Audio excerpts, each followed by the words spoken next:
అందరికీ నమస్తే. ఎమ్మెల్సీ అయిన అజారుద్దీన్కు మంత్రి పదవి రాబోతుంది.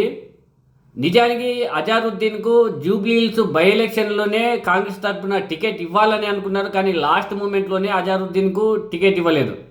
ఎందుకని చెప్తే అజారుద్దీన్ స్థానికుడు కాదు కాబట్టి, అదేవిధంగా కొన్ని కారణాల చేత అజారుద్దీన్కు టికెట్ ఇవ్వలేదు.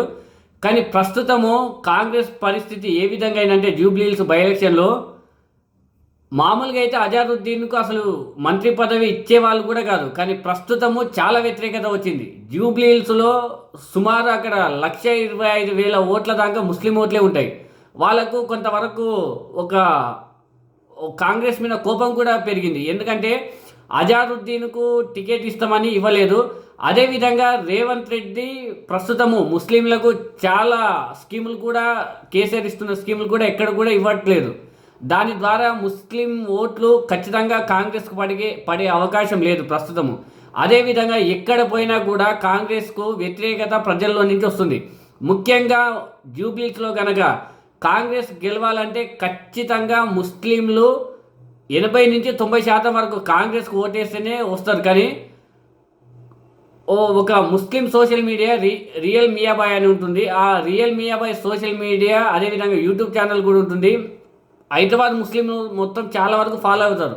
అందులో ఏ పోల్ పెట్టినా కూడా 80% వరకు బీఆర్ఎస్ విజయం సాధిస్తుందని చాలా సర్వేలు కూడా వచ్చినాయి. దీని కారణంగా అదేవిధంగా రేవంత్ రెడ్డి ప్రచారం పెట్టినా కూడా, మీటింగ్లు పెట్టినా కూడా ఎక్కడ కూడా జనం రావట్లేదు. ఇది మొత్తం గమనించే ఇట్లయితే కుదరదని, ఖచ్చితంగా కాంగ్రెస్ ఓడిపోతానని రేవంత్ రెడ్డి గమనించినట్టున్నాడు. నిజానికి ఎమ్మెల్యే క్యాండిడేట్ ఒకవేళ నవీన్ యాదవ్ గెలుస్తేనే భవిష్యత్తు రేవంత్ రెడ్డిది ఉంటుంది. లేకుంటే రేవంత్ రెడ్డిని తక్షణమే తీసేసే ఆలోచనలో కాంగ్రెస్ అధిష్టానం ఉంది. దీని కారణంగానే ఏ విధంగా అయినా కాంగ్రెస్ని జూబ్లీహిల్స్లో గెలిపించుకోవాలని రేవంత్ రెడ్డి అజారుద్దీన్కు మంత్రి పదవి కేటాయించనని వార్తలు కూడా వస్తున్నాయి. ఖచ్చితంగా ఓడిపోతామనే భయంతోనే అజారుద్దీన్కు మంత్రి పదవి వస్తుంది. అదేవిధంగా జూబ్లీహిల్స్ ఈ బోరబండ ప్రాంతంలో సల్మాన్ ఖాన్ అని ఉంటాడు. సల్మాన్ ఖాన్కు ఎంఐఎం లీడర్ అయిన అసదుద్దీన్కు కన్నా ఎక్కువగా ముస్లింలు మద్దతు ఇస్తున్నారు. అతను ఒక యువకుడు అయినా కూడా గట్టి పోటీ అసదుద్దీన్కి ఇస్తున్నాడు. ముస్లిం ఓట్లు మొత్తం తన వెంబడే ఉన్నాయి.